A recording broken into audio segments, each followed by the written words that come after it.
We choose to go to the moon in this decade and do the other things, not because they are easy, but because they are hard. Because that goal will serve to organize and measure the best of our energies and skills. Because that challenge is one that we're willing to accept, one we are unwilling to postpone.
One small step for man, one giant leap for mankind.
Hello, greetings mga ka-spacers out there. Magandang gabi po sa inyong lahat.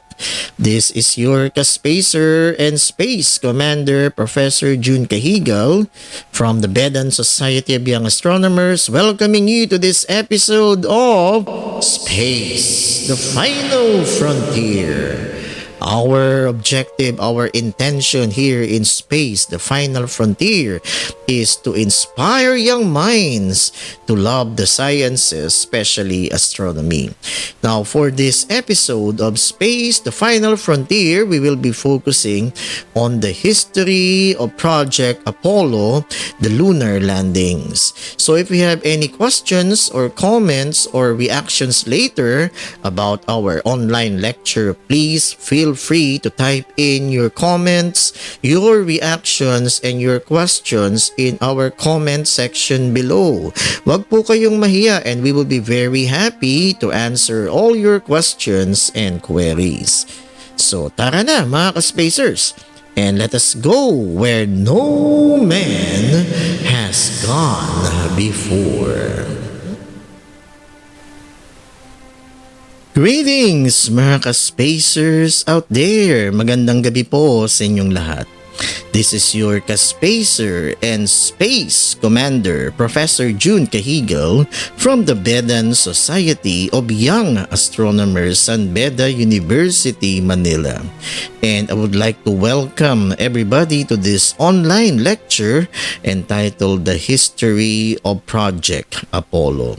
So before we proceed to the story of the lunar landings of Project Apollo, I just would like to share, mga Kaspacers, my childhood dreams of going into space. And you know what, mga Kaspacers, my childhood dreams of space exploration started by watching science fiction TV series and movies. And one of my favorite science fiction TV series was Star Trek. Dito po talaga nag-kick off yung aking interest sa sciences, especially astronomy and space science, by watching Star Trek. Especially po pag lumilipad na yung Starship Enterprise. Manghang-mangha ko talaga dito sa Starship Enterprise. And talagang nakikilabutan ako pag narinig ko yung katagang where no man has gone before. Yan. At this is really the essence of space exploration. To boldly go where no man has gone before. And mga Kaspacers, medyo interesado rin ako sa aliens. And in Star Trek, maraming aliens dyan. Like for example, Mr. Spock. Mr. Spock was an alien. He's a Vulcan.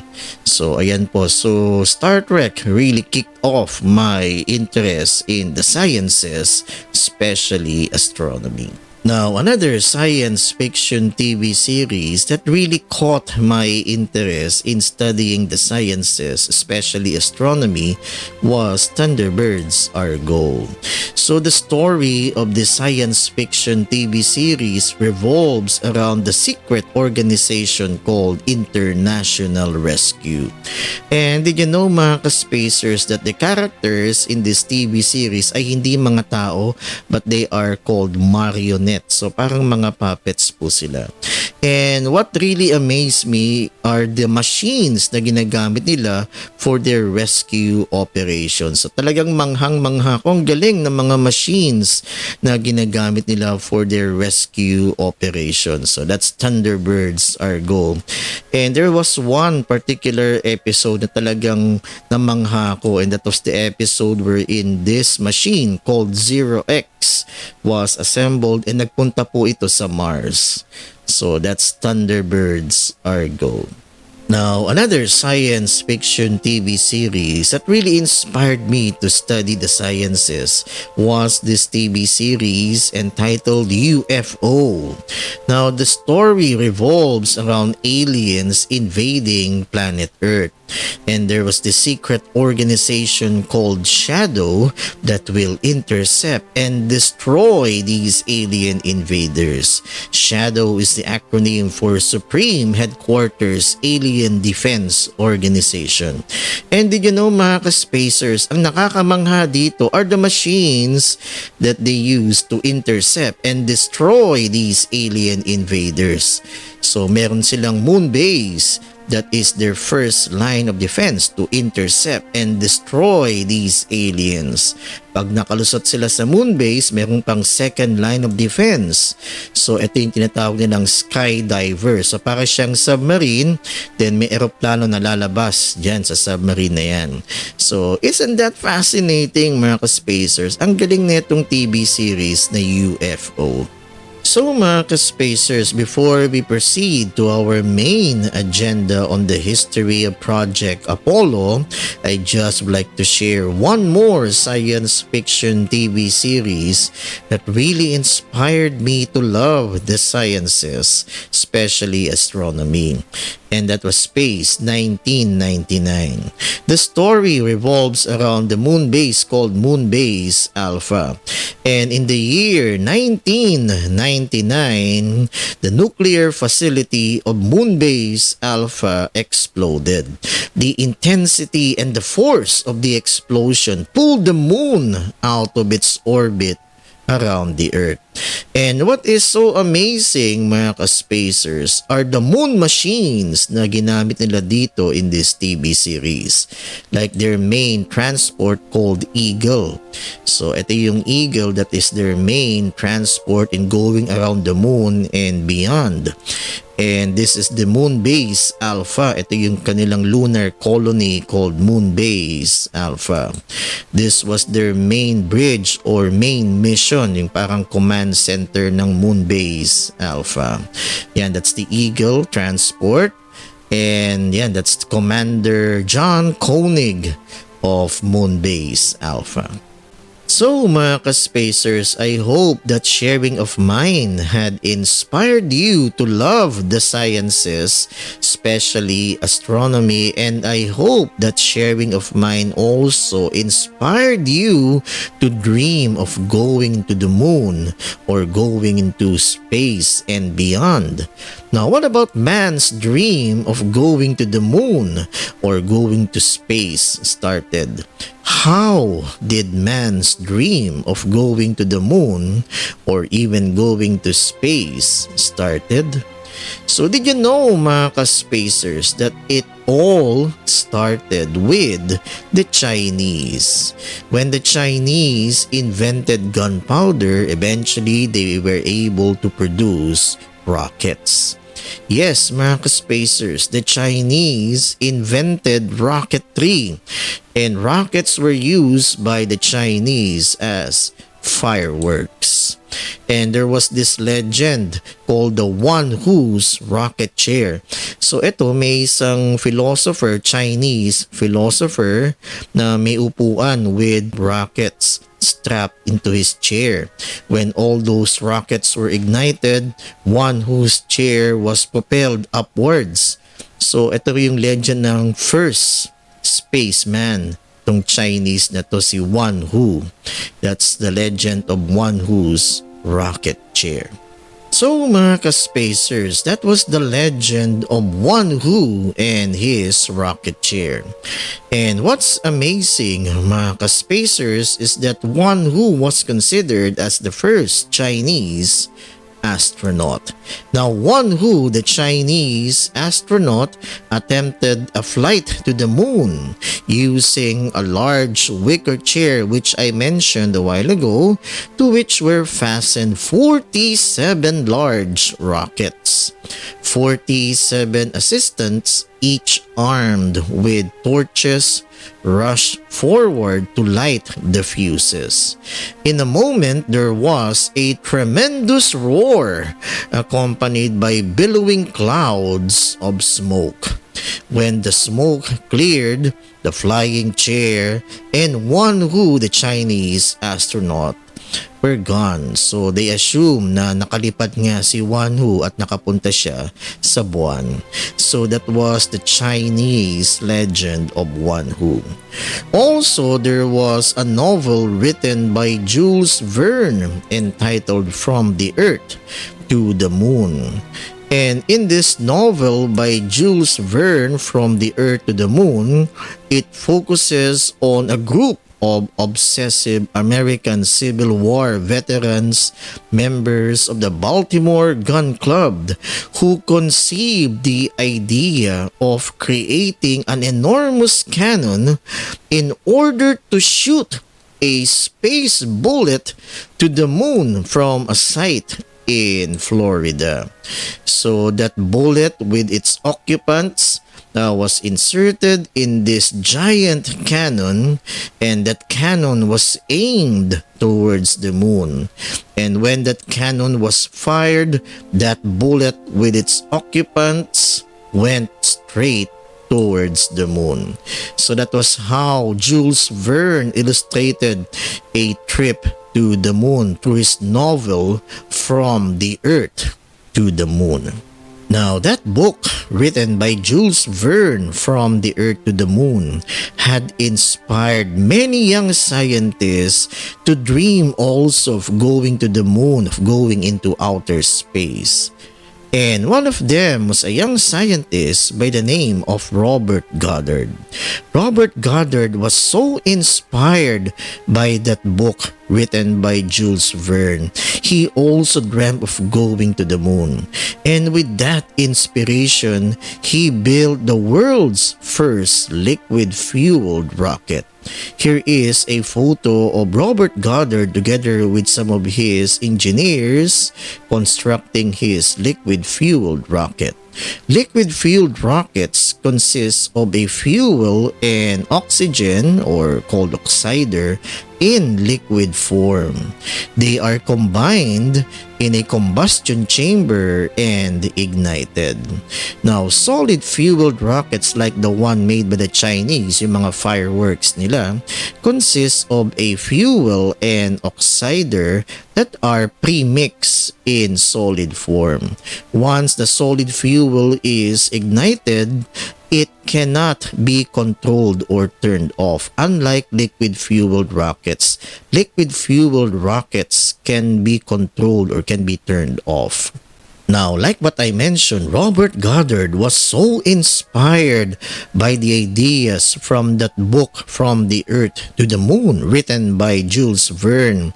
And with that, he also conceived his ideas of going to the moon and returning the astronauts safely to the Earth. Again, using the ideas that was conceived in that book, From the Earth to the Moon by Jules Verne. So isn't that fascinating, mga ka-spacers? Also, we have to consider the contributions of Hermann Oberth and Wernher von Braun.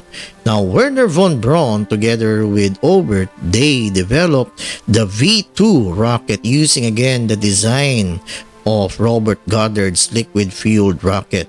This is for Nazi Germany. Now, Wernher von Braun was a Nazi official. And also for your information, mga ka-spacers, Wernher von Braun was the brainchild behind the Saturn V that enabled the American astronauts to land on the moon. And like what I mentioned, Wernher von Braun was a Nazi official. So here is a photo of Wernher von Braun together with top German officials. So again, that's Wernher von Braun together with high-ranking Nazi officials. So you can see there in that encircled guy in our photo, that's Wernher von Braun together with top-ranking Nazi officials. So here is his mentor, Hermann Oberth, together with Wernher von Braun. So mga ka-spacers, this was the V2 rocket that Wernher von Braun developed for Nazi Germany. The V2 rocket was the first intercontinental ballistic missile. So on top of that pointed conical structure of the V2 rocket are explosives. And yung mga V2 rockets na yan, they were aimed at London. So ang intention dyan ng Nazi Germany is to use the V2 rocket to bomb London. So that V2 rocket was really the first intercontinental ballistic missile. But let me make this clear, mga ka-spacers. Wernher von Braun never intended to use that technology to kill the enemies of Nazi Germany. Wala sa puso ni Wernher von Braun yan.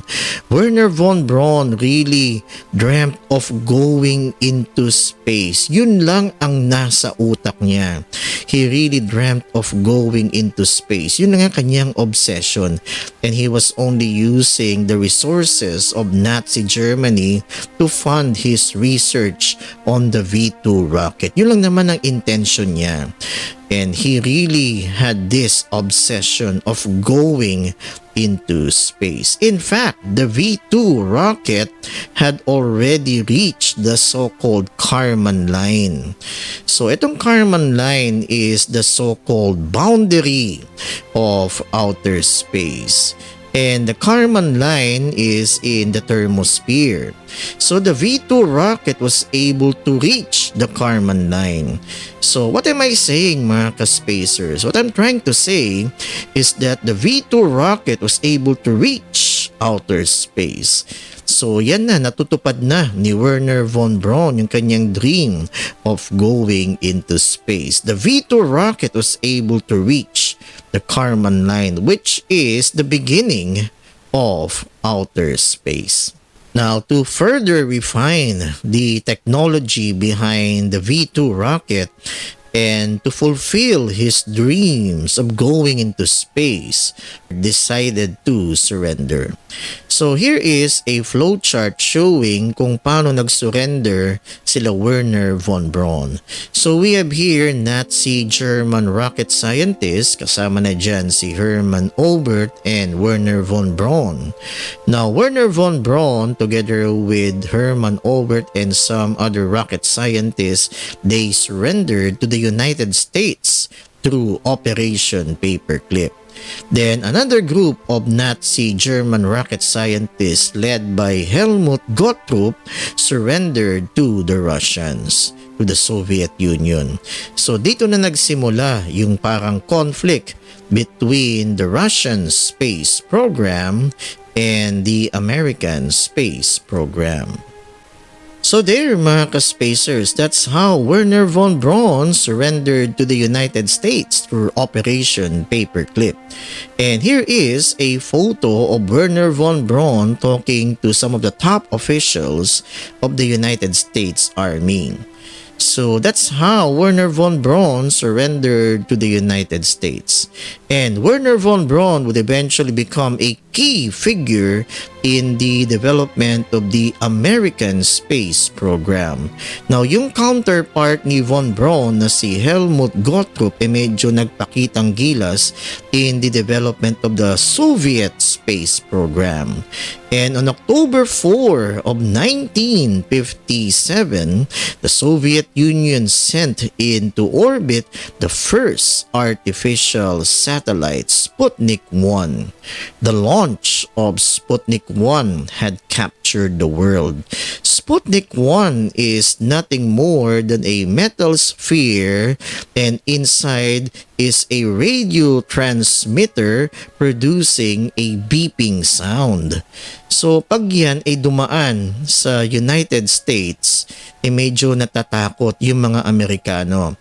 And that became headlines sa mga newspapers ng United States. Russians win race to launch Earth satellite. So dito talaga nagsimula yung so-called space race, the launching of Sputnik 1. Kaya yung mga Amerikano takot na takot pag dumadaan ang Sputnik 1 sa US territory kasi akala nila yung Sputnik 1 ay may dalang bomba, baka bombahin ang mga Russians yung mga Amerikano. So pag dumadaan ang Sputnik 1 naglalabasan yung mga Amerikano at namamangha sila sa technology na pinakita ng mga Russians. So that's the impact of Sputnik 1 to the Americans. So mga ka-spacers, medyo umaarangkada na ang Soviet space program at napag-iiwanan na yung mga Amerikano. And to further show the superiority of the Soviet space program after Sputnik 1, on November 3 of 1957, Sputnik 2 was launched. And what's so special about Sputnik 2 is that it has a pilot on board, a dog by the name of Laika. But unfortunately, because of the lack of life support on board Sputnik 2, Laika eventually died. Pero ito yung attempt to put a living thing on an artificial satellite. So medyo nangunguna na dito ang Soviet space program. Now ayaw magpatalo ng mga Amerikano. The Americans finally get in the act. And on February 1 of 1958, Explorer 1 was launched, which is the United States' first artificial satellite to be in orbit around the Earth. Now, it transmitted valuable information about the magnetic field surrounding the Earth. Explorer 1 orbited for 12 years before crashing into the ocean. Now, one of the key personalities in the development of Explorer 1, which is considered as the United States' first artificial satellite, was no other than Wernher von Braun himself. And in this photo, you could see Wernher von Braun presenting a model of Explorer 1. Indeed, Wernher von Braun would eventually become a key figure in the development of the American space program. And to further kick off the American space program, on October 1 of 1958, a famous American agency was formed, and that was NASA. NASA stands for National Aeronautics and Space Administration. NASA had several goals. Number one, to continue to gather data about the Earth's atmosphere and outer space.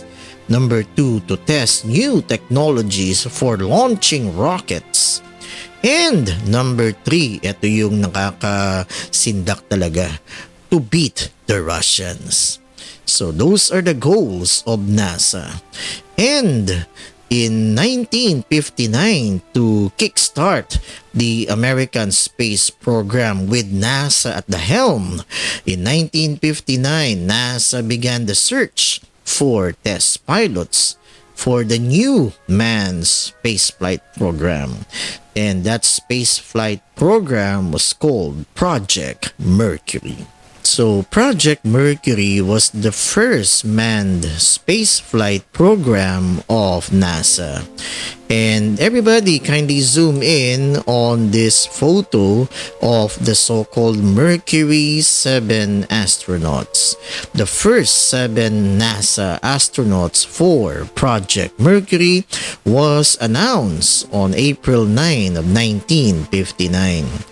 So everybody, mga ka-spacers, zoom in on this photo of the so-called Mercury 7 astronauts. So front row from left to right, we have Walter Schirra, Donald Slayton, John Glenn, and Scott Carpenter. And at the back row, we have Alan Shepard, Virgil Gus Grissom, and Gordon Cooper. So these were the so-called Mercury 7 astronauts. And this was the space capsule of Project Mercury that carried only one astronaut on board. And these were the launch systems of Project Mercury.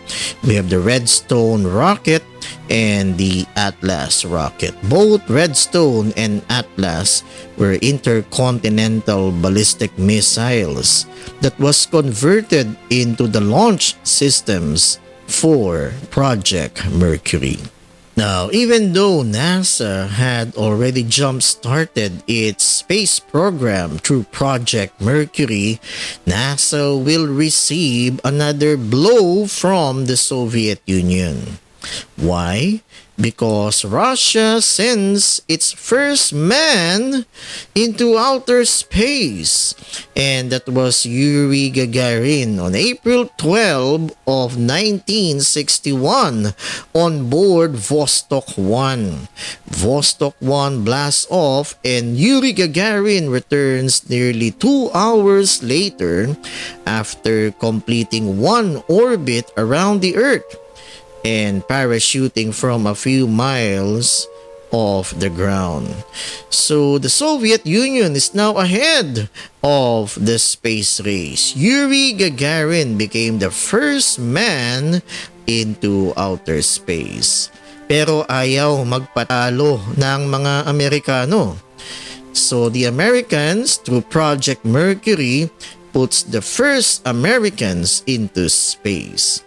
Astronaut Alan Shepard was the first American in space during its suborbital flight on May 5 of 1961 aboard Freedom 7. Now, Freedom 7 was carried by the Redstone 3 rocket, which was launched from pad LC5 at Cape Canaveral in Florida.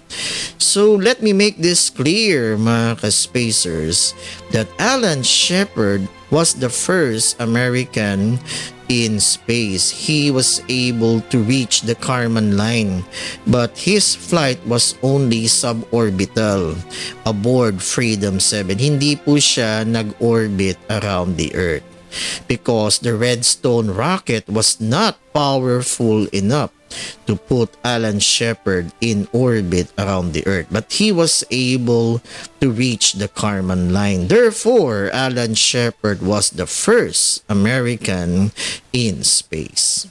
Realizing that the Redstone rocket was not powerful enough to put the Mercury capsule in orbit around the Earth, NASA eventually decided to make use of the Atlas rocket, which was more powerful.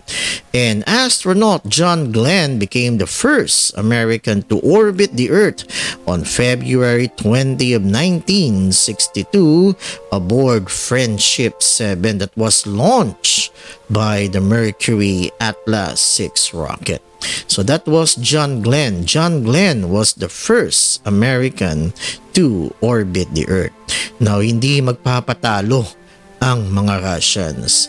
Vostok 6 blasted off in Russia on June 16 of 1963. On board Vostok 6 was the first woman in space. So the Russians beat the Americans again. Her name was Valentina Tereshkova. Valentina Tereshkova was the first woman in space. So umaarangkada na naman ang Soviet space program. So mga ka-spacers, the Russians are leading the so-called space race, especially through the achievements of Valentina Tereshkova. Valentina Tereshkova on board Vostok 6 became the first woman in space. Now, with the Russians leading the space race, the United States government shifted its priorities to winning the space race. Mga ka-spacers, maraming problema ang USA noon, noong mga 1960s. So there was this conflict between the American blacks and the American whites. Yung American civil rights ng mga American blacks, medyo pinoprotesta yan.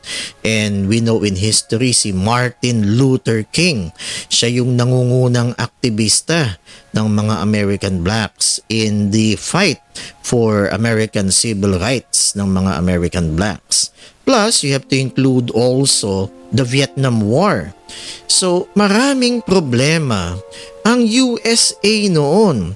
But still, the United States government shifted its priorities to winning the space race. And John F. Kennedy challenged NASA. Ito yung kanyang famous speech.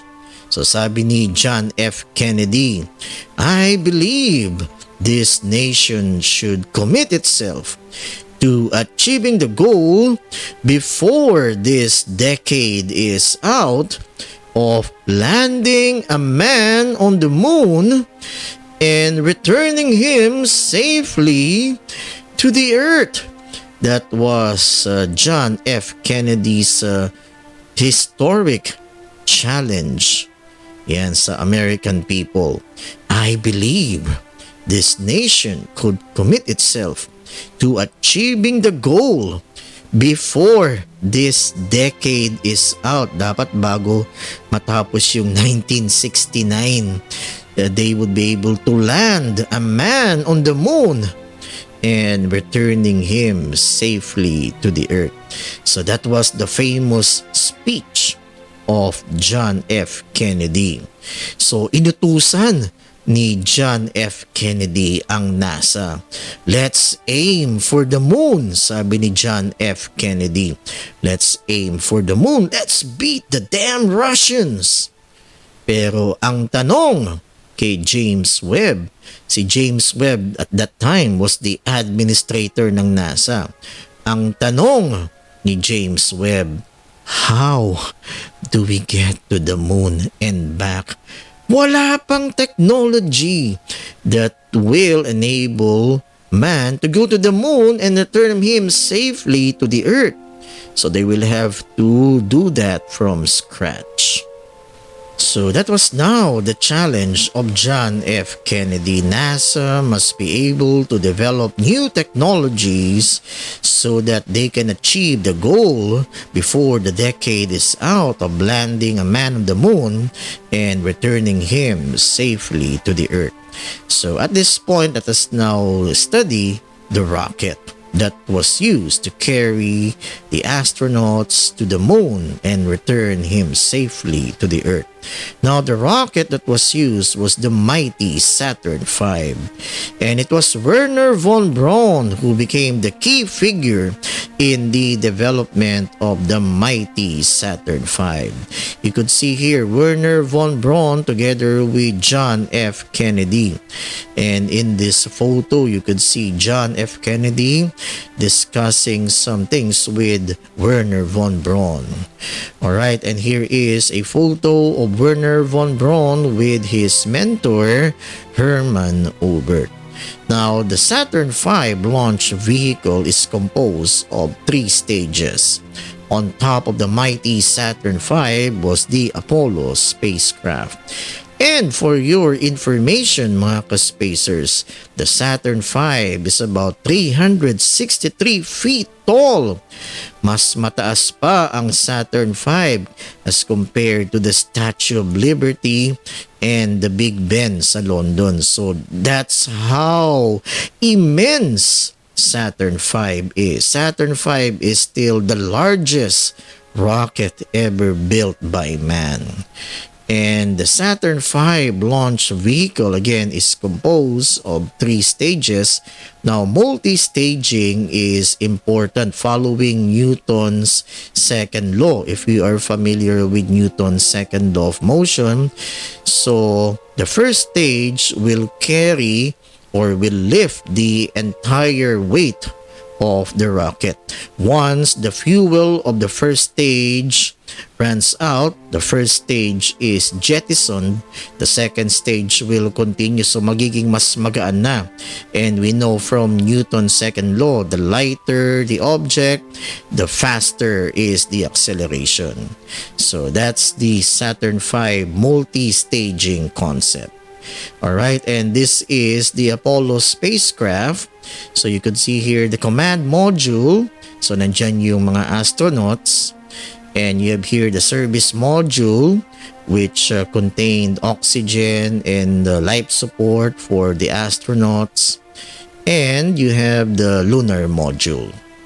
So the mighty Saturn V will carry the Apollo spacecraft to the moon. The Apollo spacecraft is composed of the following components. We have the command module, the service module, and the lunar module. The command module can accommodate 3 astronauts. One is the mission commander, the other is the command module pilot, and the other astronaut is the lunar module pilot. Then the service module contains the life support for the astronauts and the propellant for the main engine. And you have the lunar excursion module or LEM, pero ang tawag natin dyan ay lunar module. Ito yung parang gagamba that can accommodate 2 astronauts. One is the commander and the other is the lunar module pilot. Ito yung maglaland sa lunar surface, yung lunar module. Alright, so at this point, mga ka-spacers, let us now study the mission plan in going to the moon and returning the astronauts safely to the Earth. There were 2 mission plans proposed. The first was proposed by Wernher von Braun himself, and he called this the Direct Ascent Mission Plan. The Direct Ascent Mission Plan was to build one massive rocket capable of leaving the Earth and landing all the crew members on the lunar surface. So that was the direct ascent by Wernher von Braun. The advantage of the direct ascent mission plan was that there was no need for docking or undocking procedures. But the disadvantages are as follows. One would be the weight of that massive rocket. The rocket would be the largest ever built in order to carry all the fuel needed for the mission.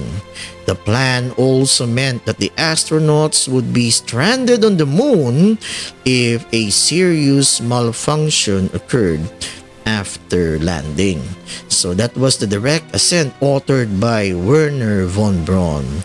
But there was one scientist who gave another mission plan on going to the moon, and that plan was authored by John Hubble. Here is a picture of Wernher von Braun with John Hubble. Medyo nag-aaway itong dalawang to. So sabi ni Wernher von Braun, direct ascent will get us to the moon, Mr. Hubble. Pero ang sagot ni John Hubble, with all due respect, Mr. von Braun, the lunar orbit rendezvous is the only way we can reach the moon. So that was the plan of John Hubble, the so-called lunar orbit rendezvous. So as you could see here in this photo, John Hubble sketches out his concept of landing on the moon on July 24 of 1962. So what is this lunar orbit rendezvous? So the plan was to build a two-part spacecraft, a command module and a lunar module. The lunar module would separate from the command module in lunar orbit, land, relaunch, and then rendezvous again with the command module. So that's the lunar orbit rendezvous mission plan. The advantage of LOR would be less weight, and one astronaut would remain in lunar orbit at all times. The disadvantage of LOR is that occasional loss of communication with NASA when crew is on the dark side of the moon. Also, you have docking and undocking procedures that is needed for lunar orbit rendezvous. So after several debates and serious evaluation, NASA eventually chose lunar orbit rendezvous of John Hubble as the only way man could reach the moon, land on its surface, and return the astronauts safely to the Earth. So at this point, let us now go into the details of lunar orbit rendezvous. So in lunar orbit rendezvous, you have the Saturn V launch vehicle. The 3 stages of the Saturn V would burn for about 11 minutes in order to achieve a 100 nautical mile circular parking orbit around the Earth. So as you could see here in this photo, the first stage of the Saturn V is being jettisoned. Alright, then after the circular parking orbit around the Earth, the Apollo spacecraft will have to undergo the so-called trans-lunar injection or TLI. After 1 or 2 orbits to verify the readiness of the spacecraft systems, the third stage reignites for about 6 minutes to send the Apollo spacecraft on a trajectory to the moon. So that's the so-called trans-lunar injection. Then, the Apollo spacecraft will undergo what we call transposition and docking. The spacecraft lunar module adapter panels separate to free the command service module and expose the lunar module or LEM. The command module pilot or CMP moves the command service module out to a safe distance and turns 180 degrees, as you could see in this picture. So that's the transposition and docking of the command service module, and the command service module docks with the lunar module and pulls the combined spacecraft away from the Saturn V third stage engine. So, as you could see in this picture, the command service module docks with the lunar module and pulls the combined spacecraft away from the third stage of the Saturn V. So, after the so-called transposition and docking, the Apollo spacecraft will have to travel at least 3 days onto the moon. And upon reaching the moon, the Apollo spacecraft will undergo what we call lunar orbit insertion. The Apollo spacecraft passes about 60 nautical miles behind the moon, and the service module engine is fired to slow down the spacecraft and put it into a 60 by 170 nautical mile orbit around the moon. So that's the so-called lunar orbit insertion. Then eventually the commander and the lunar module pilot will transfer to the lunar module. They will power up its systems and deploy its landing gear. And eventually, the lunar module separates from the command service module. The command module pilot visually inspects the lunar module. Then, the lunar module crew moves a safe distance away and fire the descent engine for a descent orbit insertion. So, we have here picture of the lunar module that's separated from the command service module on its way to a descent on the lunar surface. Then eventually, the lunar module will undergo a so-called powered descent. The descent engine fires again to start the descent. The commander takes over manual control after pitch over for a vertical landing. So that's power descent. Eventually, the lunar module lands on the lunar surface. So isn't that fascinating, mga ka-spacers? Now, once the lunar module landed on the moon, the commander and the lunar module pilot will perform one or more EVA or extravehicular activity. They will explore the lunar surface and they will collect lunar rocks samples on the moon. So after exploring the lunar surface and after collecting moon rocks, the Apollo astronauts will return to the lunar module and start preparing for their return to Earth. So in their return to Earth, the ascent stage of the lunar module lifts off using the descent stage of the lunar module as a launching pad. So here is a GIF photo of the lunar module. So as you could see, the ascent stage lifts off using the descent stage of the lunar module as a launching pad. Eventually, the ascent stage rendezvous with the command module and docks with it.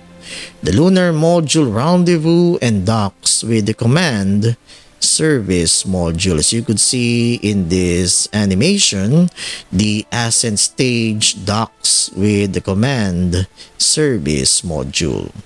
And the commander and the lunar module pilot transfers back to the command module with their material samples. Then the lunar module ascent stage is jettisoned to eventually fall out of orbit and crash on the lunar surface kasi hindi nila kailangan yan. Alright, and they will now prepare for the so-called trans-Earth injection. The service module engine fires to send the command service module back to Earth. So that's the so-called trans-Earth injection. Then eventually, after 3 days of traveling and upon reaching the Earth, the service module is jettisoned. Maghihiwalay yan kasi di nila kailangan yan just before re-entry. And the command module turns 180 degrees to face its blunt end forward for re-entry. Alright, and eventually, the command module re-enters the Earth's atmosphere. Parachutes are deployed, slowing the command module for a splashdown in the Pacific Ocean. The astronauts are recovered and brought to an aircraft carrier. So that's the mission plan, Lunar Orbit Rendezvous. Alright, so let's watch this video. Alright mga ka-spacers, let's watch this. I believe that this nation should commit itself to achieving the goal before this decade is out of landing a man on the moon and returning him safely to the Earth. It was early 1961. Brand new President Kennedy had a rough start. One of his first major decisions was to challenge the American people to send humans to the moon. He challenged us to do it, but he didn't say how to do it. The first thought was they would build a huge rocket and they would use one big giant spacecraft. And that would have taken a huge expenditure and a rocket so much bigger than anything that had ever been built before. So there were some alternate plans. One was Earth Orbit Rendezvous. You would have to use 2 very large rockets, have them meet together in Earth orbit, and assemble a spacecraft to go to the moon. The problem was that you would have to take a huge spacecraft or a spacecraft with enough fuel to land it on the moon, and then take off and come back. There was a more clever, although a little bit scary way to do it. Lunar Orbit Rendezvous involved one rocket to send a specially designed spacecraft into orbit around the moon. The advantages were so tremendous as far as weight, efficiency, and engineering simplicity that the decision was to use this mode to get to the moon. So you have this 3-part spacecraft: lunar module, service module, command module, and orbit around the moon. The lunar module is modular itself. It has a descent stage, that's the bottom, and it has an ascent stage, the part where the astronauts live. It has enough fuel and a very important engine so that it can lift off and bring 2 astronauts back up from the moon and rendezvous and dock again with the command module. When the command module and service module gets close to the Earth, the service module is jettisoned, and the only thing that comes back is the command module with the 3 astronauts. So mga ka-spacers, I hope you liked that video of Lunar Orbit Rendezvous. And as you could see in this photo, you have the command module making a splashdown at the Pacific Ocean. So mga ka-spacers, in order to succeed in putting men on the moon, astronauts must, number 1, practice docking and rendezvous maneuvers. Number 2, practice EVA or extravehicular activity. And number 3, to practice prolonged stay in space. With this, NASA created Project Gemini. Now, Project Gemini was an intermediate step between Mercury and Apollo, developing new technologies needed for lunar exploration. The Gemini capsule can accommodate 2 astronauts, and the Gemini capsule was carried by the Titan rocket. The Titan rocket was an ICBM or intercontinental ballistic missile converted into a launch system for the Gemini program. Alright, so at this point, let us now enumerate the mission objectives of Project Gemini. Number 1, to test the astronauts' ability to fly long-duration missions. Number 2, to understand how spacecraft could rendezvous and dock in orbit. Number 3, to practice re-entry and landing methods. And number 4, to understand the effects of longer space flights on astronauts. So at this point, let us now mention some of the missions of Project Gemini, starting with Gemini 3. Gemini 3 was the first crewed mission in NASA's Gemini program. On March 23, 1965, astronauts Gus Grissom and John Young flew 3 low Earth orbits in their spacecraft, which they nicknamed Molly Brown. And we have here Gemini 4 on June 3 of 1965. NASA's Gemini 4 or Gemini 4 launched astronauts Ed White and James McDivitt into space on a mission to perform the first American spacewalk. So it was Ed White who made the first American spacewalk on the Gemini 4 mission. So mga ka-spacers, that was the achievement of Gemini 4. Ed White in Gemini 4 became the first American to conduct a spacewalk. On June 3 of 1965, Ed White became the first American to conduct an EVA or spacewalk. That's the achievement of Gemini 4. Then we have Gemini 5. Gemini 5 carrying the astronauts Gordon Cooper and Charles P. Conrad. The flight was designed to last 8 days to demonstrate a long-duration crewed flight and evaluate the effects of long periods of weightlessness. Gemini 5 breaks the spaceflight duration record on August 29 of 1965. So isn't that exciting, mga ka-spacers? Then we have Gemini 6. Gemini 6 achieved the first manned rendezvous with another spacecraft with its sister Gemini 7.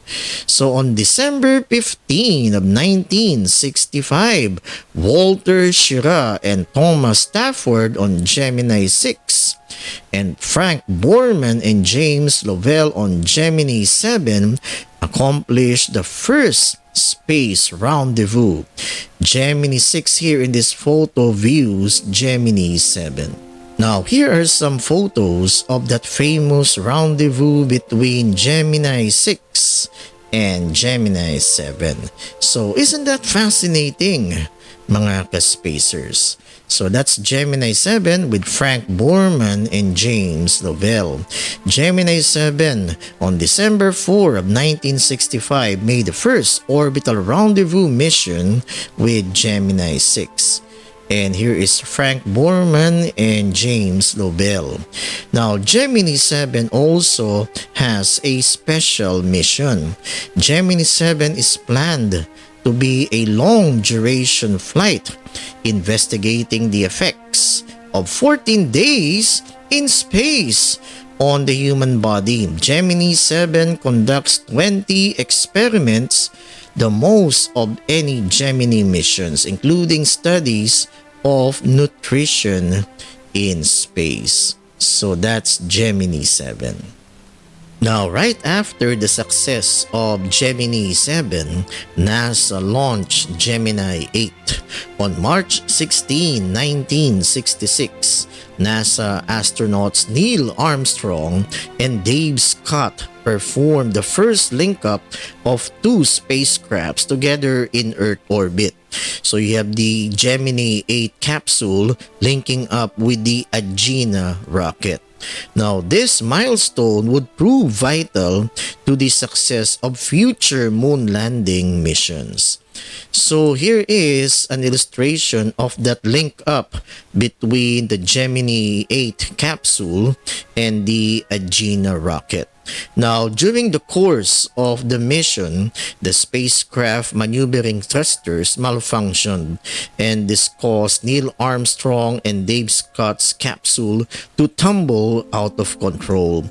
Now, because of the presence of mind of Neil Armstrong was able to regain control of the Gemini 8 capsule. And this is crucial in the selection of Neil Armstrong for the Apollo 11 mission. Gemini 8 was the first emergency in space. Now, to give you an idea of what really happened to Gemini 8, let's watch this video of Gemini 8 so we can visualize what really happened to Neil Armstrong and Dave Scott. So everybody, mga ka-spacers, let's watch this. You tell.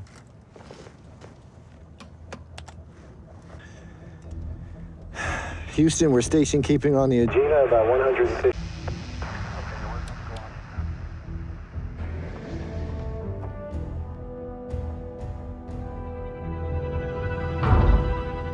Flight, we are docked.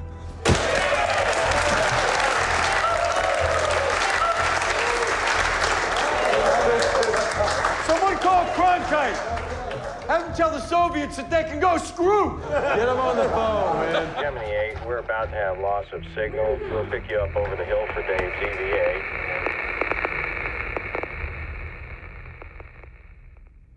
Neil, we're in a bank.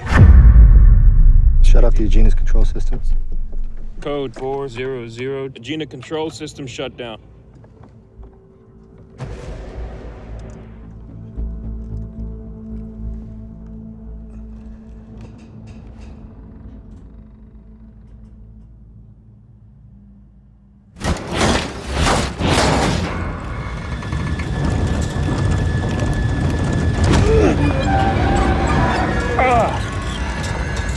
Cycle the Agena. Turning it on, turning it off.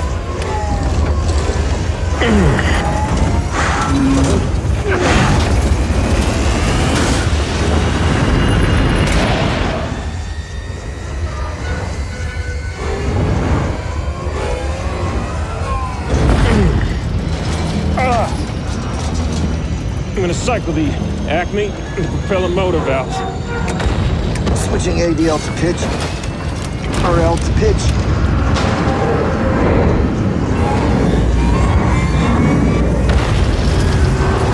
Roll meter 200 rising. Separate from the Agena. Setting Agena to allow remote command. Switching on the DAC. Make sure you give it extra thrust so we don't smash into the Agena. On my mark. Undock. 2, 1.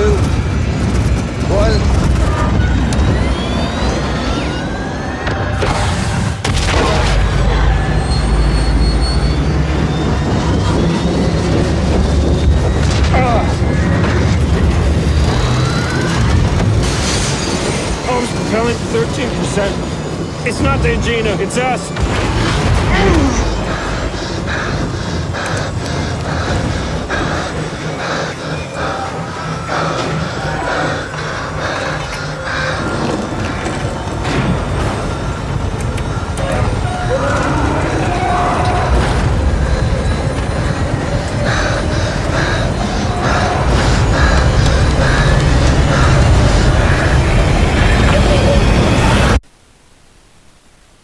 So mga ka-spacers, isn't that fascinating on how Neil Armstrong had saved Gemini 8?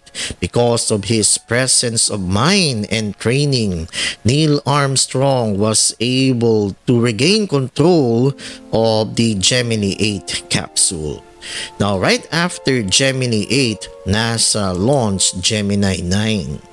Gemini 9 was the 7th crewed Earth orbiting spacecraft of the Gemini series, and it carried the astronauts Tom Stafford and Gene Cernan.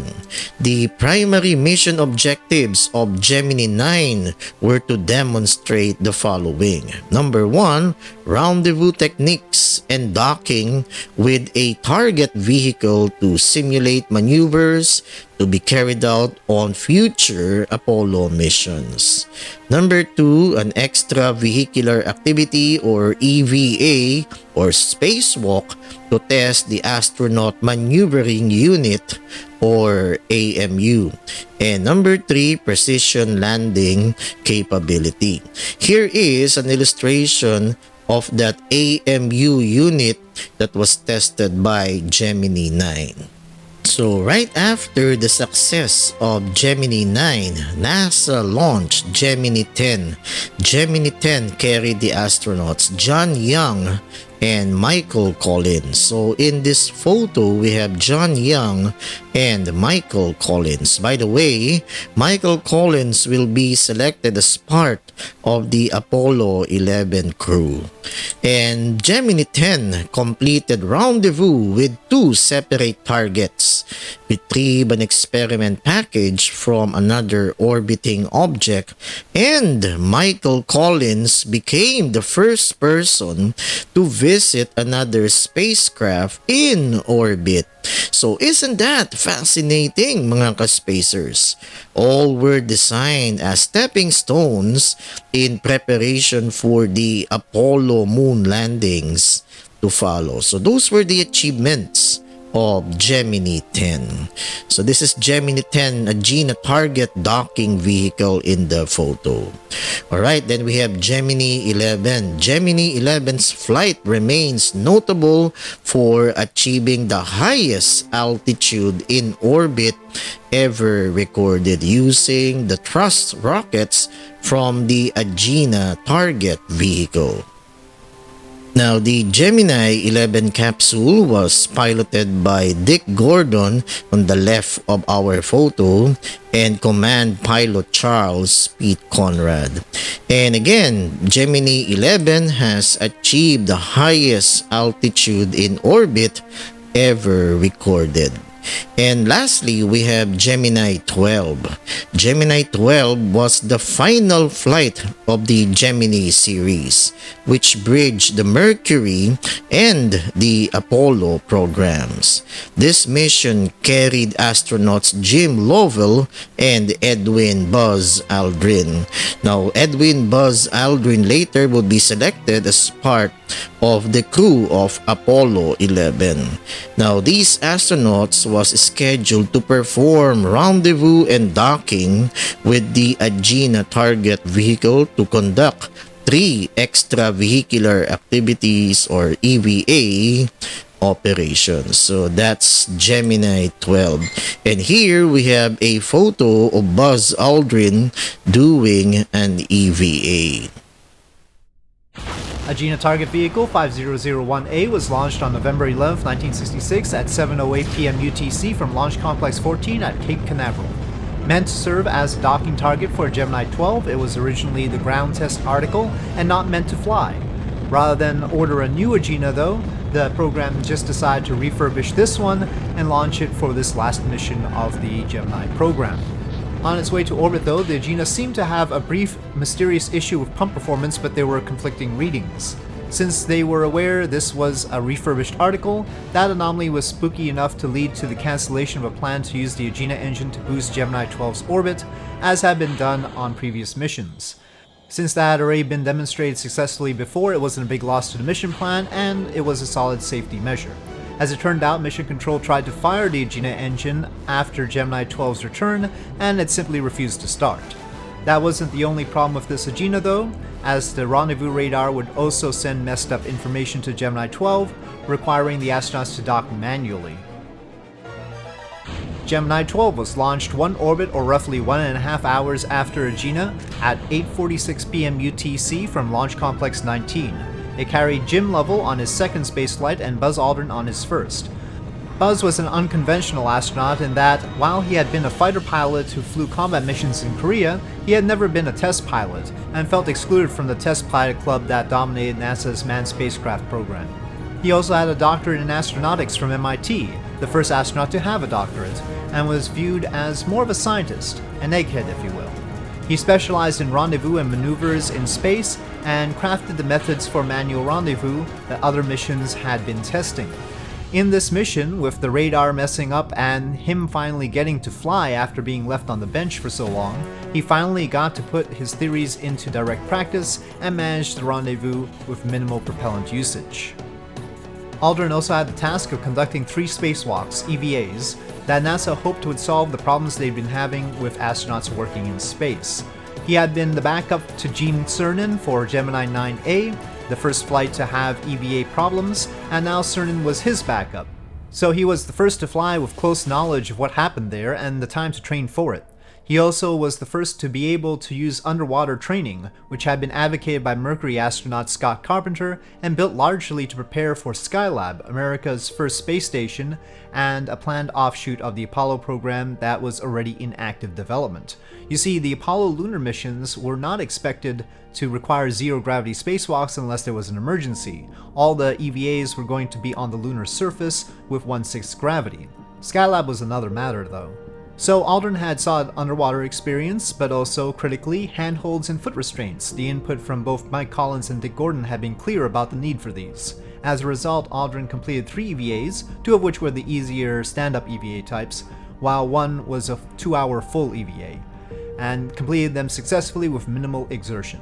The full EVA included attaching another tether to the Agena and trying to rotate the Gemini and Agena to generate artificial gravity again, but as on Gemini 11, the tether remained slack.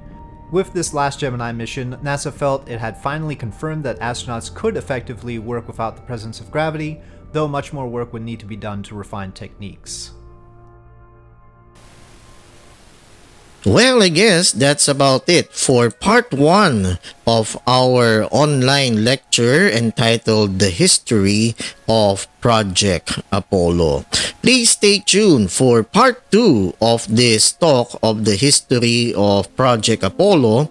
In our next episode, we will be focusing on the Apollo missions.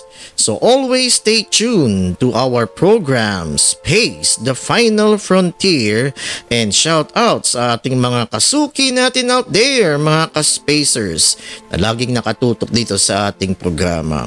So please like and share this video so that we can inspire young minds out there to love the sciences, especially astronomy. This is your ka-spacer and space commander, Professor June Cajigal, saying, live long and prosper. So I will see you in part 2 of the history of Project Apollo.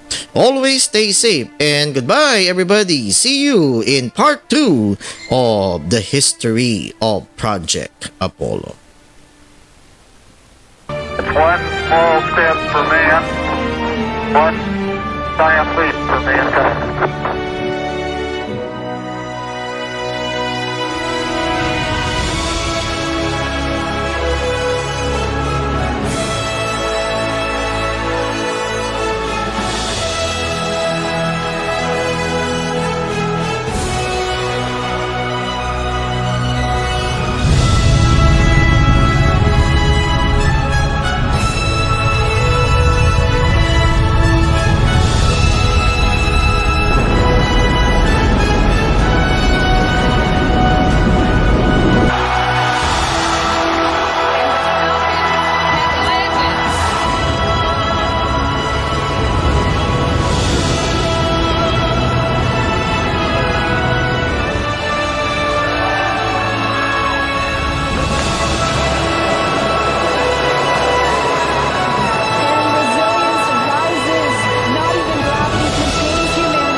To go to the moon in this decade and do the other things, not because they are easy, but because they are hard.